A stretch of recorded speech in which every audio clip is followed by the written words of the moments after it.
सतगुरुदेव की जय। सर्व संगत से प्रार्थना है, सत्संग प्रारंभ हो रहा है। कृपया सत्संग स्थल पर शांतिपूर्वक विराजमान होकर के श्रद्धा से सत्संग सुने। परमेश्वर की प्यारी आत्माओं से पुनर्निवेदन है, सत्संग प्रारंभ हो रहा है। कृपया सत्संग स्थल पर शांतिपूर्वक विराजमान होकर के श्रद्धा से सत्संग सुने। सत सही सतगुरुदेव की जय। बंदी छोड़ कबीर परमेश्वर जी की जय। बंदी छोड़ गरीबदास जी महाराज जी की जय। स्वामी राम देवानंद जी गुरु महाराज जी की जय हो।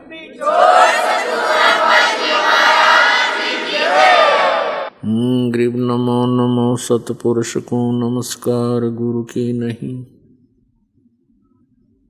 सुर नर मुनि जन साधुआं संतों सर्वस्ती नहीं।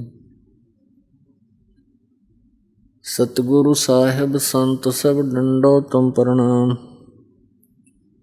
आगे पीछे मध्य हुए तिनको जा कुर्बान। नराकार निर्विषम काल जाल वैभंजनम निर्लेपम निज निर्गुणम अकल अनुपवेशुंदनम। सोहम सुरति समापतम सकल समाना निर्तलय उज्ज्वल हिरंबर हरदमम बेपरवाह अथा है। वार पार नहीं मध्यतम। गरीब जो सुमर सिद्ध होई गणनायक गलता ना करो अनुग्रह सोई परस पद परवाना। आदि गणेश मनाऊं गणनायक देवन देवा। चरण कमल लो लाऊं आदंत करूं सेवा। परम शक्ति संगीतम रिद्धि सिद्धि दाता सोई। अवगत गुण अतीतम सत्य पुरुष निर्मोही। जगदम्बा जगदीशम मंगल रूप मुरारी। तन मन अर्पों शीसम भक्ति मुक्ति भंडारी। सुर नर मुनि जन ध्यावे ब्रह्मा विष्णु महेशा। शेष शेष मुख गावे पूज्य आदि गणेशा। इंद्र कुबेर सरीखा वरुण धर्म राय ध्यावे। समर्थ जीवन जी का मन इच्छा फल पावे। 33 कोटि आधारा ध्यावे 88। उतरे बहुजल पारा कट है यम की फांसी। 33 कोटि आधारा ध्यावे 88। उतरे बहुजल पारा कट है यम की फांसी। कर जोरूं विनती करूं डरूं चरण पर शीसे। गुरु जी राम देवानंद जी महाराज ने दियो नाम बख्शीश।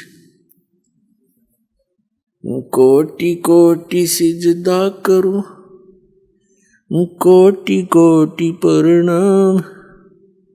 चरण कमल में राखियो मैं बांधी जाम गुलाम।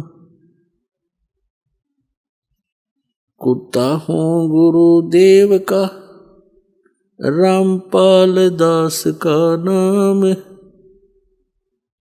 गले प्रेम की जेवड़ी जा खेचो वहाँ जाऊं। तो करो तो बावड़ू दूर दूर करो तो जाऊं। ज्यों राखो त्यों ही रहूं जो देवो सो खाऊं। परम पिता परमात्मा पूर्ण ब्रह्म सर्व सृष्टि रचनहार कबीर परमेश्वर जी की असीम कृपा से आप पुण्यात्माओं को ये सत्संग सुनने को प्राप्त हुआ। सौभाग्य है आपका। आपको ऐसे समय में मानव शरीर प्राप्त हुआ जिस समय में परमात्मा ने ये मोक्ष मार्ग, यथार्थ भक्ति मार्ग, सत्य साधना, सत्य ज्ञान अब सार्वजनिक करने का आदेश दे रखा था। पुण्यात्माओं, सत्संग में आने से प्राणी को ज्ञान होता है। ये मानव शरीर अन्य प्राणियों की तुलना में कितना भिन्न है, इसमें हमें कितनी सुविधाएं प्राप्त हैं, इसका कारण क्या है? वही आत्मा पहले मानव शरीर में थे, अब वो चले गए पशु और पक्षियों की योनियों में। वो क्यों चले गए और क्या हम नहीं चले जाएंगे? तो यदि हम भी उन योनियों को प्राप्त करेंगे तो कितना कष्ट आप जी को होगा। अब तो आप मानव शरीर प्राप्त हैं, सब सुविधाएं उपलब्ध हैं, जिस कारण से आपके कभी भी मन में ये बात नहीं आती कि जो प्राणी कुत्ते और गधे, बैल, भैंस, कीड़े मकोड़ों की योनियों में कष्ट उठा रहे हैं, ये क्यों इतना दुखी है?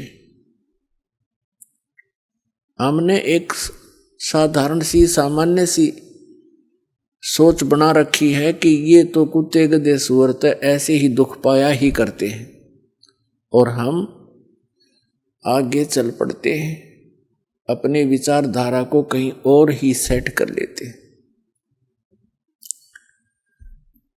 ये सब अभाव किस कारण से है? ये सब सोच, ये हम इधर ध्यान नहीं देते। इसका कारण क्या है? इसका कारण है कि हमें सत्संग नहीं मिला, और सत्संग मिलता है सतगुरु से, और सतगुरु का अभाव हमारे लिए बहुत बड़ा हानिकारक रहा अभी तक। जब तक आप जी को सत्संग प्राप्त नहीं होगा, आपकी धारणा एक जन साधारण की तरह उन प्रतिदिन के कार्यों में ही बनी रहेगी, आपकी आस्था उन्हीं में बनी रहेगी। जैसा कि हमें तत्व ज्ञान होने से पूर्व हमारा जो दिनचर्या थी, जो हमारा उद्देश्य था, टारगेट था, वो क्या था?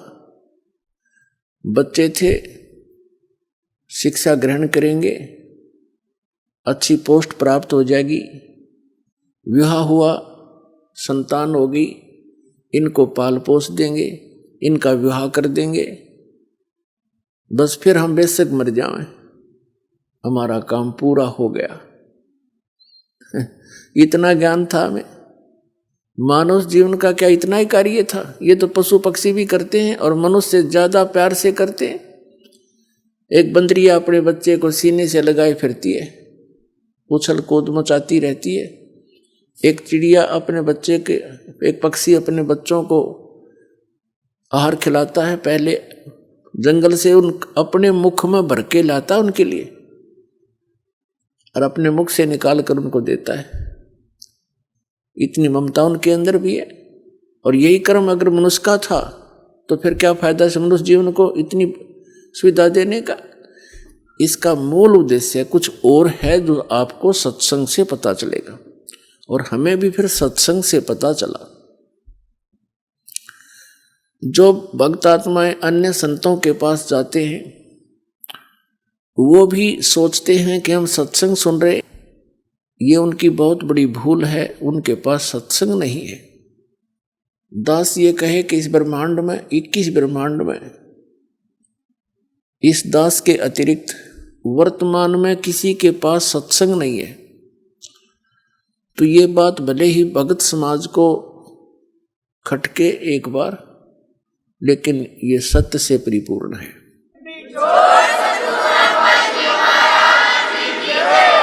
सर नमस्कार। नमस्कार सर। सर क्या नाम है आपका? मेरा नाम अखिलेश गुजर। सर कहाँ से आए हैं आप? मैं शहर सनावत, जिला खरगोन, MP मध्य प्रदेश का हूँ। सर संत रामपाल जी महाराज से अभी तक जितने भी अनुयायी जुड़े हैं, जिनसे भी हमारी मुलाकात हुई है, जिनका भी हमने साक्षात्कार लिया है, सभी ने बताया है कि किसी को मानसिक रोग था वो ठीक हो गया, किसी को शारीरिक रोग था वो ठीक हो गया है, किसी को आध्यात्मिक लाभ मिले हैं, किसी को आर्थिक लाभ मिले हैं। हम आपसे जानना चाहेंगे अखिलेश जी, चूँकि आप डॉक्टर हैं, तो संत रामपाल जी महाराज से नाम दीक्षा लेकर के आपको क्या फ़ायदा मिला है, क्या लाभ मिले हैं? सबसे पहले तो मुझे इस मानव मनुष्य जीवन का मेन उद्देश्य पता चला कि आखिर मनुष्य जीवन होता क्या है, क्योंकि इससे पहले तो पशुओं की तरह जीवन जी रहे थे। डॉक्टर चूँकि थे जरूर नाम से, पर जो जीवन था वही था जो एक साधारण जनता जीती है।